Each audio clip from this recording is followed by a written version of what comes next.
What if the armies of the Lord picked up and dusted? Well, hey guys, Jason here, once again bringing you your life group message for the week. I'm one of the pastors here at North Park Church in Columbus, Nebraska, and we're still hanging out in our War Room series.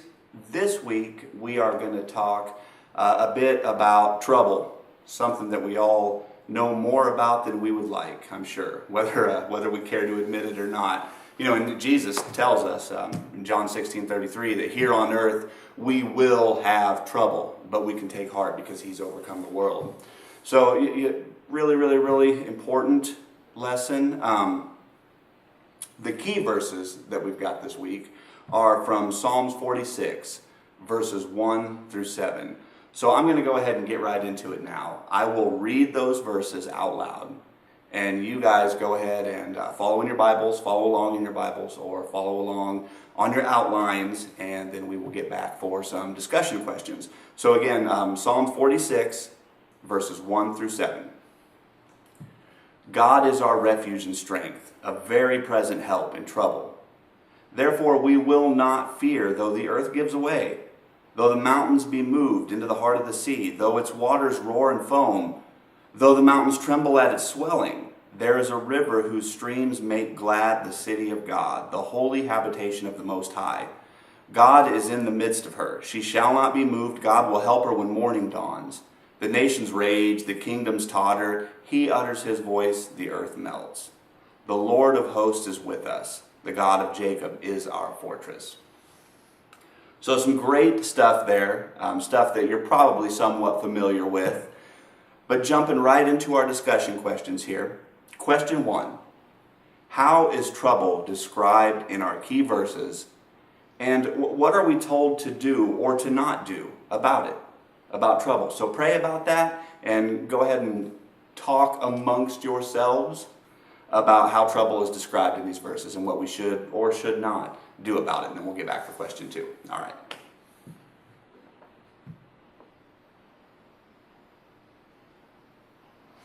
All right, so some great stuff in here. The way that trouble is described, the language is, it just really drives the point home, you know. Though the earth gives way, the mountains be moved into the heart of the sea, though its waters roar and foam. I mean, trouble is really described as this really powerful, terrible sort of a thing, situation. And you know, we'll kind of get to the tendency that we all have to run from that, but I think we all know that that's true. When trouble comes our way, sometimes it's a mild discomfort depending on the level of trouble, but often it feels like our world is rocked. It commands all of our thought, our attention, our feelings, and I think that that's really described very well in these verses. So, trouble is a big deal. It feels disastrous to us, but we are obviously to take refuge in the Lord.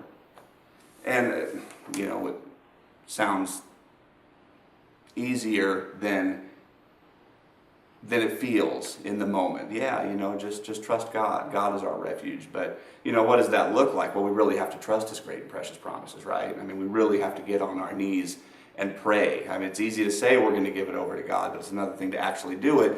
And what we tend to do, leading into our next question, is try to find a different refuge. Something that feels more immediate.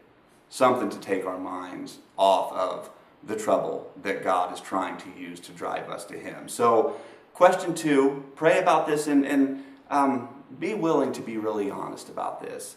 What is your refuge in trouble? And, maybe you're really good about going to God and trusting His Word and digging into it, relying on His great and precious promises. Maybe you're at the other end of things and you just run immediately to whatever, to the TV or to some food or to the wrong relationships, anything to check out. Or, as I suspect most people are, the truth is somewhere in the middle. But pray about that, talk about that. What is God pointing out to you right now is your refuge in trouble? Talk about that. We'll get back to question 3.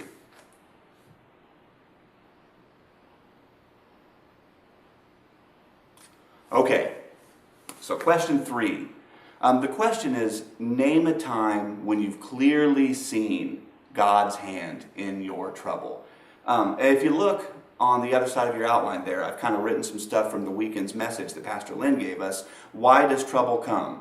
Well, to hit those 4 points very, very briefly, it can come from discipline, God just correcting us, keeping us from falling off of a cliff and destroying ourselves. The condition of the world, just it's trouble out there. We all know that. That can bring trouble to us. To prevent sin, God will bring some trouble into our lives to make sure that we don't fall into some sort of terrible, epic sin, to keep that from occurring.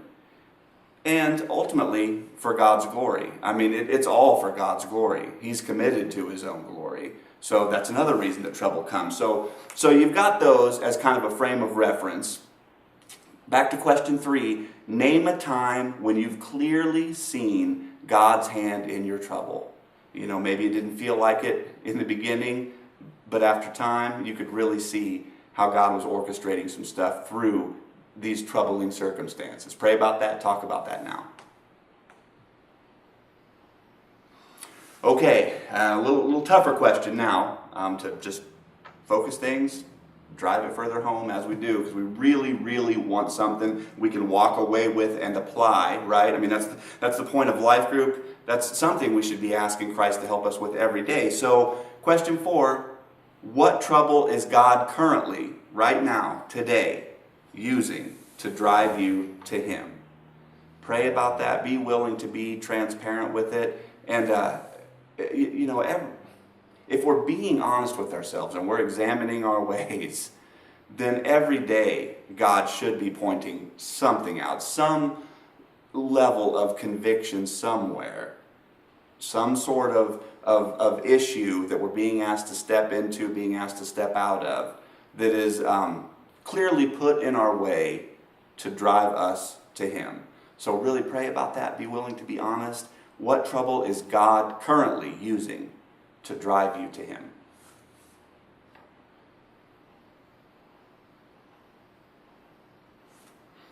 Okay, and question 5, a little bit different for this question. Just seriously, be willing to be completely honest, transparent about this. Have you been seeking wisdom from God in that trouble?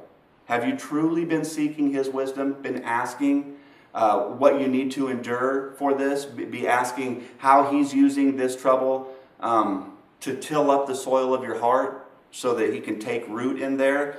Or have you been running to your own refuge? Pray about that, talk about that, and be willing to apply whatever it is that God is speaking to you about as you go about your life, after you leave your group, when you're at work throughout the week, at church during the week. Just be willing to actually put that stuff into effect, apply it. And that's our life group for this week. Hope it's been a good one for you. I know I've had a great time once again. I look forward to being back here next week, and I'll see you then.